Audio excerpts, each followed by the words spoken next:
You've tuned in to another Orange Press Pass past midnight. You are crazy, but you are kind of crazy. Syracuse football, calm, cool, and collected down in Raleigh. 24-17 win against NC State. It's time to break it all down alongside Andrew Della, Piana, and Drew Albaugh. I'm Ian Nicholas. We'll have Ryan Bridges join us from Carter Finley Stadium. We're getting into all of it. Tune in right now.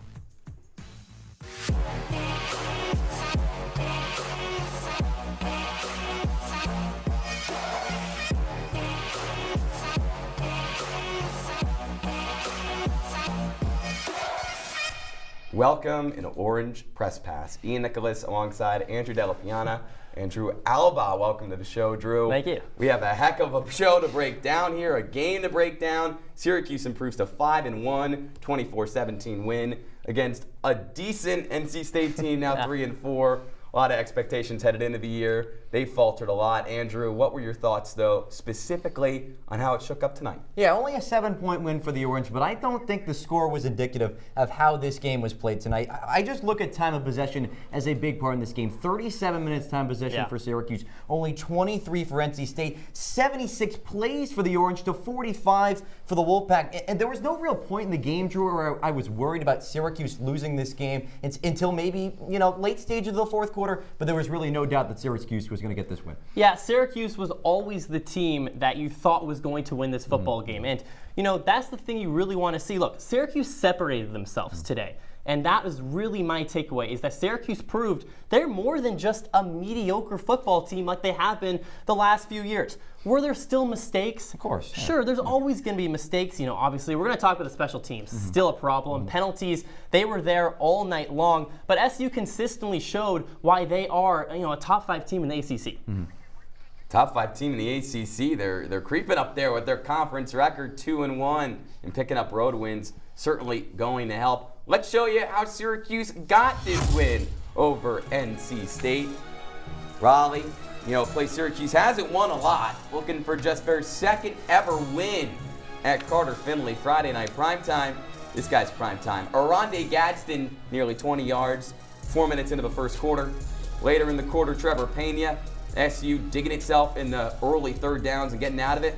Andrew, they only get a field goal out of this. Yeah, a lot of missed points on the board from Syracuse tonight. One of those special teams games that you got to be chomping at the bit at. 6-minute drive to start the game. They go up 3-0. C.J. Bailey starting at quarterback for the Wolfpack with Grayson McCall out due to injury. They try a 41-yard field goal and miss. First quarter, it's 3-0 Syracuse at the end of it. Another big game for Jackson Meeks. He had 11 catches. Jaden, he misses a field goal from 43 yards out. That would have been a career high. NC State, they've got to get something going offensively, but instead, the defense really dominated in this one, Drew. Not the first and last time we'll be bringing up Justin Barron's. Yeah, Syracuse always had that bend, don't break defense. Touchdown for Yamari Hatcher late in the first half. 30 yards out, McCord with a dot. Syracuse takes the 10-0 lead. But NC State, you want to talk about special teams woes, Andrew? Here's one of them. Failure on the field goal block leads to a touchdown after the penalty. Yeah, just simply unacceptable. But you got a line away from the center. Some really tough calls by the officiating tonight, put Syracuse on the back end of that. Hey, man, they're ACC refs, but 2 ACC teams in this game, they're not going to swing either way. Jackson Meeks carrying guys on his back as he gets towards the red zone, and then Drew, LaQuinn Allen, whatever. Syracuse is inside the 10. Just give this guy the rock. LaQuinn Allen is a dog. He shows once again why he is the passion of this football team. Give him the ball, good things will happen. He showed that tonight. When Justin Barron's around the ball, good things happen. Second interception in 2 years. He's playing linebacker now, Andrew, but he looks like a natural. Been a fantastic addition ever since Marlowe Wax went out early in the season. Fran Brown has moved him into that middle spot. What a great addition he's been so far. Fourth quarter, and thanks to Barron and company doing well on defense, 17-point lead. Been a real fluky play. Noah Rogers catches this football, and, he burns Devin Grant and makes his way down the sideline for a touchdown. One more look, though, Drew. He was out of bounds at one point. Yeah, it was a very interesting call. The officiators said that he was pushed out of bounds and then was allowed to reestablish himself.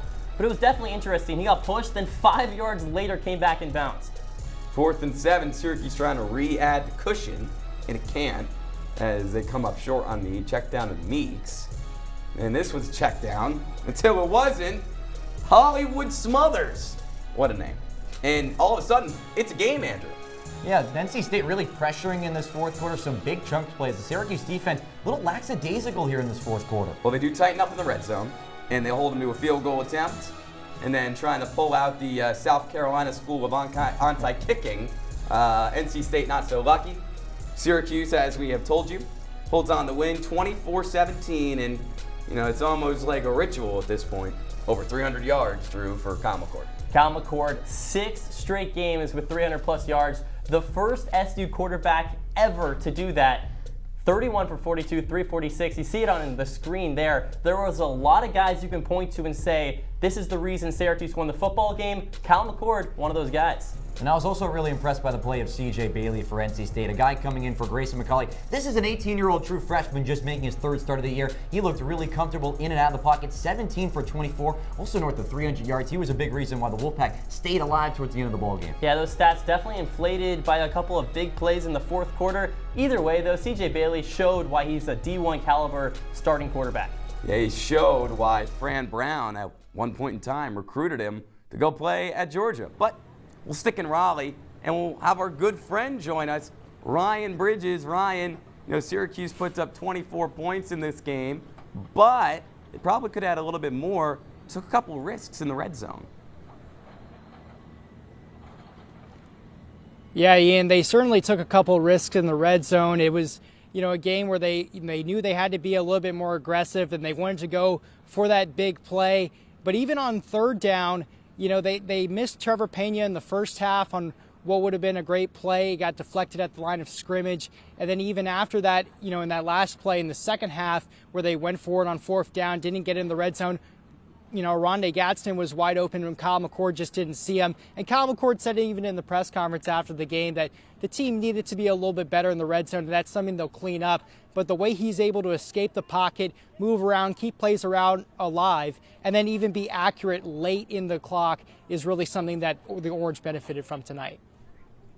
Hey, thanks so much for staying up with us, Ryan. Past midnight in Raleigh as well at 1 a.m. But I really want to talk about the defensive side of things. Justin Barron, a guy who's moved from safety to linebacker, kind of more in this hybrid role ever since the linebacker Marlowe Wax went down early in the season. What have you seen from his play? Probably his best game of the season tonight. Yeah, Andrew, you have to think that. 5 solo tackles, a pass deflection. He comes up with that interception that put them in that plus territory. It's no surprise that he recovered the fumble. He's really just been a great leader on that defense. Fran Brown said that the whole linebacking core as a whole with Marlowe Wax out has really embodied Dart, embodied what this team has really needed to do. And he had a quote also in the press conference. He said, October is for defenders. And what he meant by that was that they have to back up what they said early in the season. This team had some struggles, but on defense, they're getting better throughout the season. And now October and going forward is really the time that they got to back up all the talk that they said and really be a contender in the ACC. Hey, Ryan, a trio of players had over 70 yards, 7 pass catchers for the Orange. How was Kyle McCord able to give everyone the ball? Well, he gives everybody the ball because everybody has a chance to make a play on this offense, right? They're moving guys in and out constantly. Umari Hatcher, when he scored his touchdown, he was the only wide receiver that was on the field for that play. They disguised it in an I formation sort of look. They thought they were going to give the ball on 3rd and 1 to LaQuint Allen. But what do you know? They go to the other side with Umari Hatcher, and this offense has the ability to call plays for 4 different receivers, and then LaQuint Allen on top of that. You mix in Dan Villari, in the rush game, even in the pass game. This Syracuse offense has so much trust in Kyle McCord that they can put 5 receivers, 6 guys in a formation that can run and get open, and they trust Kyle McCord to make that decision at the end. And that trust between McCord, the receivers, and how much this offense has grown is only going to grow more as the season goes on, and it certainly grew throughout the course of this game. Well, when Kyle McCord's making history every week, it's not hard to have trust in the guy throwing you the rock. We have trust in this guy down in Raleigh, Ryan Bridges. Thanks so much for joining us. When we come back, we're going to be talking about, well, everything else that happened so far in this one, including, of course, because it's also becoming a ritual, special teams woes, and a little bit more. On the other side of Orange Press Pass.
Welcome back in the Orange Press Pass. Ian Nicholas alongside Andrew Della, Piana, and Drew Albaugh, still talking about this 24-17 win for Syracuse on the road against NC State.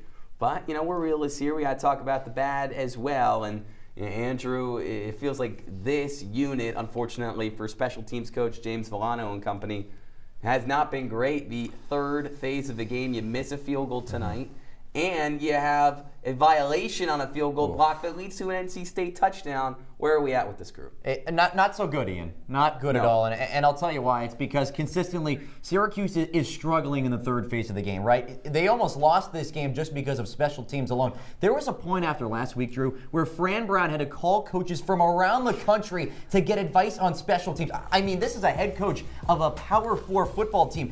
That cannot happen as your special teams unit. An illegal formation on fourth down. NC State capitalizes on that score and basically send us to a three-point game at the break. And in terms of field goals, again, Jaden No struggles. He only goes 1 for 2. But even in the red zone, you have to go for a 4th and 5 inside the 20-yard line because you don't trust a Division I kicker to kick a 40-yard field goal. I mean, I just cannot wrap my head around the fact that this team continues to make the same mistake over and over. You know what the definition of insanity is? Tell me. Is making that mistake over and over and expecting a different result. That's what I'm watching right now with the special teams. Yeah, you're talking about insanity. Something that is insane.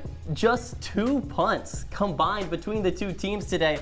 Clearly, SU does not trust punter Jack Stonehouse, who is second to last in the ACC with a 35-yard punt average. He had just 1 today for 59 yards. You see it on your screen right there. 1 for 2. Jaden O continues to struggle. Him, you have the other guy, what's his name? Brandon Denenberg. Brandon Denenberg, yeah. He's so relevant. You got no trust. There's no trust in anybody. If you bench the kicker, you don't deserve to know his name. No. And you have Jaden O, Brandon Denenberg. It's really a struggle right now. Ian, you told us earlier, maybe we have to choose open tryouts because we don't know where it's going to go. I said that off the record. Oh, okay. But, I will say, when Jack Stonehouse, who came into the season as one of the better punters in the country, even when he can't get things right, that's when you know things are going wrong on special teams. But, Drew, where something did go really well tonight, at least in my opinion, I don't know if you share it, Syracuse's defense, which, under new coordinator and Elijah Robinson this year, has had its fair share of ups and downs. They get 3 takeaways tonight. They all lead to Syracuse scores. They got the ball back. They bended, but they didn't break. Yeah, you say bend, don't break. That was the story of the game for the defense. Look, Syracuse gave a lot of opportunities for NC State. CJ Bailey, he had a great day, an all-time 329-yard performance for the true freshman, over 400 yards of total offense for the Wolfpack. But when push comes to shove, Syracuse defense came to play. You see it on your screen there. You force a fumble. in SU territory. That led to points. Right there is another incompletion. I mean, just time and time again, NC State would get the momentum going, and then Syracuse would stifle them, Andrew. And I think that's the big thing. Ian really hit the nail on the head where it's talking about bending, don't breaking. 3 turnovers for NC State tonight, all coming in the Syracuse 30-yard line. That was the biggest part of the game. You're talking about an offensive coordinator you had on your staff, Robert Knight, just a couple of years ago in 2022. You shut him down, but the biggest glaring issue I see with this defense right now, you only had 2 quarterback hurries, and a big reason for that is because guys are not getting to the quarterback quick enough. Elijah Robinson is working in this mode right now where he can only rush 3 to the quarterback because he doesn't have guys in the back end like Kevin Jobody and Tank Wilson. Those were guys who played big defensive parts on that D-line, and when you only have to rush 3, the quarterback's going to have a lot of time to get outside the pocket. Yeah, they had a lot of time all over the place. You know, Deuce Chestnut, he had 7 total tackles. 5 solo. Justin Barron. I mean, your secondary cannot be having that many tackles in a game. But they're able to make the tackles. Look, I understand you're only sending 3. You're trusting the secondary, but why not trust the secondary? They showed tonight they're able to make plays. They're able to bend, not break. We say it once, we say it again. When push comes to shove, though, you're going to face some really good quarterbacks down the line. Again, players should not be getting that deep in the secondary, though, for them to nearly get double-digit tackles. Yeah, the person that should be having all those tackles is Derek McDonald. Correct, yes. The unsung hero of this defense. I know Justin Barron will be talked about as we go throughout the show for how he stepped up at linebacker, but you know, Derek McDonald is a real linebacker. He played like it tonight. Let's go back to the offensive side of a ball, though, Andrew, and I know you're very passionate about this one. I'll give you like the numbers, I'll give you a number. I do. I love the numbers. You know me. LaQuint Allen finishes with over 90 rushing yards. Great game for him. Catches a few passes, too. Syracuse, as a team, finished with under 80 total rushing yards. So. How's that? The math is not mathing. It is not, but let's be honest. LaQuint Allen has been the heartbeat of this team the last couple of weeks. You talk about a guy that embodies the T in dart and toughness. That is LaQuint Allen. You look at that second touchdown run to make it 17-7. He is bullying his way through 5 guys inside the 5-yard line to score that. If that's a guy you don't want in your squad, I don't know what kind of player you want. Look, Fran Brown has said it again and again. This is the guy we want leading our team for the rest of the season. He has turned into a complete bell cow bap. Needs to continue to play a large role in the rushing and passing game because guess what? You don't have Will Nixon anymore in your backfield. That was a guy that could do a lot of different things and potentially could be a 3rd down back. But Kyle McCord said at postgame on ACC Huddle that LaQuint Allen is the guy for all 3 backs, no matter the situation, and he really put a stamp on that tonight. Yeah, slowly but surely, Fran Brown is starting to see the benefits of giving LaQuint Allen the ball. Oh, who knew? Who knew? Who knew? Giving LaQuint Allen his first game with over 20 carries. He had 21 today. His 3rd straight game with a touchdown. He's the type of guy you need more than 1 defender to stop him. 1 is not enough. He constantly keeps his legs turning. It's just constant, able to wear down the defense. And if you continually give him the ball, what's going to happen? Well, Cal McCord and the other receivers are going to get more opportunities. It's a win-win. Why do you run the ball? To pass the ball. And Syracuse done that plenty of times this year. And LaQuint Allen, just the amount of ability he uses, so shifty, so tough that it's really hard to bring him down. And a guy that continually gets better throughout the game and makes defenses, it's a defensive nightmare. Oh, yeah. And the thing about him is, you know, a lot throughout those clips, you saw that the guy just wouldn't quit, regardless of who was in the backfield. Someone else who doesn't quit on this Syracuse football team, Justin Barron. And that's why he is our player of the game. Not Jackson Meeks, not Kyle McCord. You know, I'm all for offense, but let's give a little shine to the defense tonight because they don't win if Justin Barron doesn't play the way he plays. He not only had a sack, he recovered a fumble, and he had an interception. And remember, Syracuse's great offense, right? It's 3 touchdowns. All 3 of them, it scored off takeaways. Justin Barron is a ball magnet. As Fran Brown said after the game, he is a pro player. He is a pro linebacker. And now it's going to be interesting to see when Marlowe Wax comes back into the fold. He started practicing again. What happens there? Does Barron and Derek McDonald, do they stay in the middle? You know, it's going to be a good problem for Elijah Robinson on defense to fix. We've still got some problems to address, though, because a 7-point win, the Syracuse faithful, they've still got their questions, and we'll try to answer them when we return. We'll go and become a little smarter, show you our degrees, if you will, on Orange Press Pass. Stick around.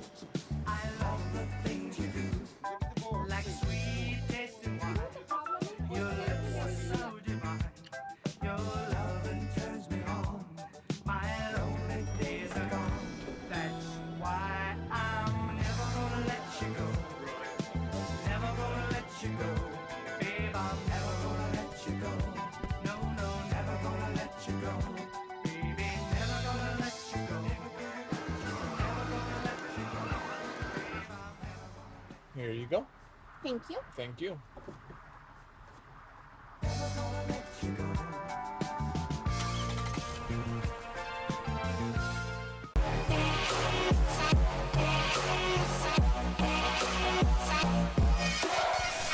Welcome back into Orange Press Pass. Ian Nicholas alongside Andrew Della, Piana, and Drew Albaugh. 24-17 win for Syracuse against NC State. Now, if you've tuned into this show historically, you know we used to have a segment called Professor Nicholas's School of Ball Knowing. Is that true? Oh, Yeah. interesting. Very true. All right. But, we can't, go to the same bit. So a little bit different. Halfway through this Syracuse football season, we're going to be talking about our mid-semester report card. And let's start with a player who, as of late, Andrew, has looked very good. Wide receiver Jackson Meeks. I mean, it'd be hard to ding him in any way. Maybe just a little bit. The front of the season wasn't as pretty for Meeks as maybe what he expected, but I give him a B+ in my midterm right now. As a guy that spent 3 years at Georgia, didn't really get a lot of offensive playing time. That's because he was hindered by guys like George Pickens and Brock Bowers in the offense. But his ability to make catches in tight windows has been so impressive this year, especially when you look at the last game. UNLV, he makes that game-tying touchdown with a defender draped all over him, and then catching that ball in such a tight window. Again, that's more of a great throw by McCord, but to reel it in like he did, still very impressive. Someone who is really going to shine the back end and really open up things for Syracuse's offense even more. Yeah, I'm going to give Jackson Meeks an A-, Andrew. We're very similar on this. We both think Meeks is a great addition for the Syracuse team. Look, he's a good test taker. When the moment is there, when he's in game, he shines. Just 7 games prior to this year for Jackson Meeks, and he has been able to live up to the moment. He's able to use his 6'2" frame on the outside. He's able to kind of one-on-one jump for balls over other defenders. Reminds me of a student who you might give a calculator to during a test. He's got all of the tools. That's cheating, though, isn't it? Yeah, not cheating if you're allowed. And Jackson Meeks with the 6'2" frame, he's given that calculator and he's able to consistently get the job done. He's got that cool celly, too. You see that with Fran Brown? Hey. That's cool. I like that. I don't have that kind of smoothness. I'll leave that to. I wouldn't leave Yeah, you on. Really? Meeks. Oh, come on. Okay. I'm getting better, right? We got, we're professors, right? Sorry. Professionalism, I bet. Right, let's get back to Look at those business here. We'll talk about another pass catcher, though, tight end Aronde Gadsden. Drew, he had a good game tonight. 6 catches, a little over 70 yards. Yeah. He's had a good season. He's maybe the best player on this team, though, and when you're the best student in the class, the expectations are always going to be sky high. Yeah, you talk about expectations, Ian, and I am going to give him a B-. Look, he has high expectations, mediocre results. You got that star student in class, and you expect the best from him. You still, he's still giving you good grades on the field. He still has 359 yards, 3 touchdowns on the year, but you were expecting him to be the #1 option for Cal McCord. The first few games he was that, and then against Holy Cross, he kind of disappeared. Against Stanford, the same thing. So Aronde Gadsden, has he been good? Yes. Was he good today? Sure, he was fine, but he's still mediocre at best. Look, Drew, there's this saying that we have here at this university that C's get degrees. And I think that's exactly the case that I put Aronde Gadsden in. A little better than a C, come on. Yeah, I don't know, though, because he is so in and out of class that it's been really hard to put a good stamp on his grade right now. I mean, the previous 2 weeks before these last 2 games, only 3 catches for 16 yards. You're looking at a guy that, I'm looking at the lost and found down the street, but in these last 2 games, he's been a lot more impressive. 16 catches for north of 200 yards. Nixon has really developed a good job of getting him back to short routes over the middle, and he's playing more of a traditional tight end role off the line. Not traditionally what we've seen the last couple of years when he comes off the slot. I mean, if Aronde Gadsden's a C, then I might have to drop out of Syracuse because I'm not sure to be able to pass. This guy's not a C. C's a passing grade. C's get degrees. Yeah. Andrew Della Piana has never seen a C in his life. I'm a harsh grade.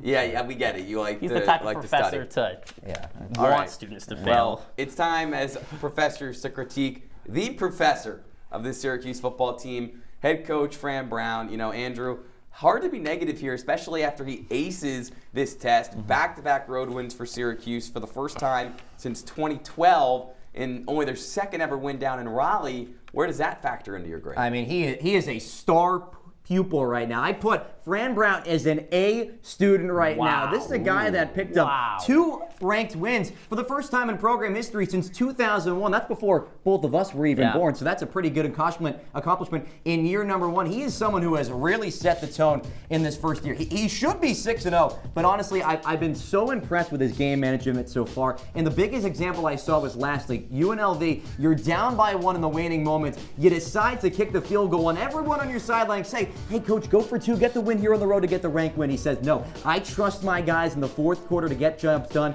and that's exactly what I saw tonight as well. Guys winning games in the trenches and getting to play absolute bully ball against NC State. I mean, Andrew, A? Yeah. I know he's 5-1, but A stands for you're a crazy man out here because I don't understand. Fran Brown is why a you crazy think- guy. Yeah. C+. Whoa. C+. Wow. He needs to do his homework. Look, they are 5-1, but the things he can control, he's not doing good at. Gives up a lot of penalties. The special teams still isn't there. The pass to rush ratio also is not their second highest in the country. Yeah. It's not going to get it done. He's 5-1. All right, we've left enough comments on the paper. All right. And they're all good comments, really, so there's no point in rambling on.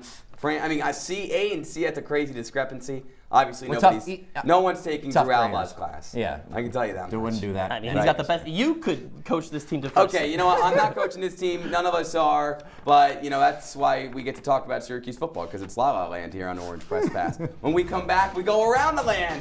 It was a great week in college football. We got to talk about it on the other side.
Welcome back into Orange Press Pass. Ian Nicholas alongside Andrew Della, Piana, and Drew Albaugh, putting up the final touches on our talk. 24-17 SU win over NC State. That is in the past, though. That's the point of OPP. Let's go to the future, though. We'll tell you about a game that hasn't happened yet. That one being Syracuse-Pitt. There's a ranking next to the Panthers' name. This is a juicy-looking matchup, Andrew. Yeah, Pitt 6-0 for the first time since 1982. But the ESPN analytics, Drew, say Pitt has over a 70% chance to win this one. Syracuse, this potentially could be the ACC game of the year. Yeah, keep sleeping on the Orange. Syracuse, they're not favored, but they have all the potential to beat this Pitt team. Well, they beat NC State tonight, and that was a really difficult result to get, even though they were playing with a backup quarterback. So, Andrew, I know we've talked about the negatives, but is your final thought more positive or negative? It absolutely is, and it's because the defense, they showed up and they showed out tonight, Drew. A big reason, I'd say the main reason they won this game is because the defense played so well. You look at a team that caused 3 turnovers on defense, I alluded to it, all inside their own 30-yard line. You score 3 touchdowns out of that. Elijah Robinson's defense really clicking at the right time. I see the defense going really far in the back half of the season. Yeah, my final thoughts, Andrew, is that this is another great win for Syracuse. LaQuinn Allen, Kyle McCord, all them boys got the job done in Raleigh. The only thing I could really say to that is we dem boys. We dem boys. We dem boys. Drew, you're that boy. Congrats on your Orange Press Pass Thank debut, you, man. thank you. Great to have you here. Andrew, as always, you're a veteran. Thank you. And for some reason, they let me on. So for anyways, 24-17, Syracuse beats NC State. We'll see you in a couple weeks when they play Pitt.